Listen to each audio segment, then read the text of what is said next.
We've just seen two players outside the top 16 make the final of the Masters and create this Premier League shootout that we saw on Sunday for that last spot. But is this 24-player format and last chance spot for the Premier League here to stay now, do you reckon? The first part of that is yes, unless they decide to expand it. And I know Chris Mason was suggesting that they expand to 32 and make it a ranking event, have a 4-player qualifier to go along with the top 28. Not a bad idea. A good way to start the season and a good way to give the new tour card holders a chance to get in. Maybe even do it differently where you have top 24 and then two sets of qualifiers, 4 returning tour card holders outside the top 24 and 4 for the new tour card holders to give them that opportunity right off the bat to get on television. Something like that could be a decent idea to turn this into a ranking event. But at the very least, I like it being expanded to 24. The added players, it shows the depth because this was probably the best quality event we've had. And that's not even taking into account how many last like deciders there were across the entire tournament. Really, the final could say was a letdown because it only went 11-8. But I don't see it going back to 16. I could see it going to 32 and trying to make it a ranking event, but it would need to be something unique like what Chris Mason suggested, like what I suggested, something that does differentiate it to some extent. So it's not just like those other 32 event one weekend tournaments. Playing for the Premier League, as we discussed on the show last week, it's going to be tough because of the amount of planning that has to go in to a Premier League campaign, and especially with that turnaround just a few days later.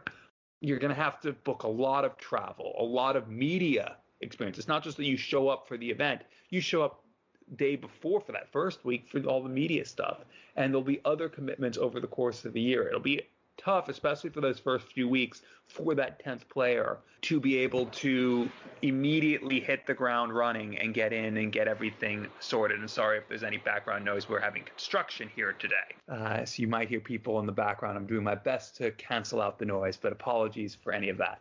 But it'll be tough from a logistical standpoint, but it could be done, especially if you move the event move Premier League back an extra week or so. I think it worked this year. I don't know if it will work next year. I've been a proponent of having a different type of play-in tournament for the Premier League. I think variety is the way to go, though. They need to mix it up. 2 years of the Challengers was good. Doing this was good. Maybe next year do something different. And then, a couple years from now, come back and say, this year, this spot is at the Masters, whoever does the best. I like mixing it up. I don't think that part should be here to stay per se, but I do think the 24-32 field should be. I'm with you then. As you say, we spoke about it on the show last week when we looked ahead to the Masters, and this being the first time that we saw it, not with 16 players, but with the added 8 players to make up the 24. And you've got to say, it couldn't have gone any better, could it? You ended up with 2 players outside the top 16, 2 players that weren't in the Premier League fighting it off for that final. And we saw on the broadcast as well, just moments before the final took place, they announced that the winner of that match would get into the Premier League. They would get that 10th spot. Now, if we'd have had the semi-finals and it had gone differently, Going Price would have beat Mervyn King, Peter Wright would have beat Johnny Clayton. Then you've got 2 players that in the semi-finals, they went the furthest out of all the players not in the Premier League. It would have been difficult to pick between the 2 of them, and maybe they'd have pushed it along further down the line, maybe after Q School when a certain player gets their tour card, or maybe even further when we get to the UK Open, because the Premier League won't start before the UK Open. So it went perfectly for the PDC, and it's not going to go that way every year, is it? You're not going to have players outside the top 16 both get to the final, and the big guns like Going Price, Peter Wright, Michael van Gerwen not get to the final. It's just a shame really as well. The one downside, I guess, to the Premier League not starting this Thursday is when you look back to last summer when they announced the schedule for 2021, and this Thursday, when you're listening to this show tonight, would have been the start of the Premier League at the Motorpoint Arena in Cardiff, and you've got the world champion Going Price, probably would have played Gary Anderson in a rematch of that world final. You've got Johnny Clayton, who'd have been making his full Premier League debut. It would have been a great occasion, but unfortunately that's not going to be the case this year. It's been pushed back further along. I like it going up to 24 players. I did say last week about maybe going up to 32 in years to come. Having a think about it as well after watching what we saw at the weekend, and given the scheduling, of course, it'll probably stick to a weekend Friday to Sunday event.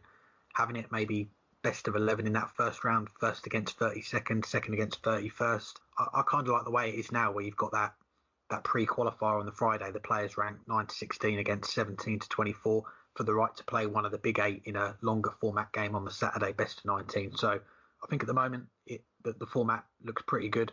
Premier League, as you say, it all comes down to how the 12 months of that season play out.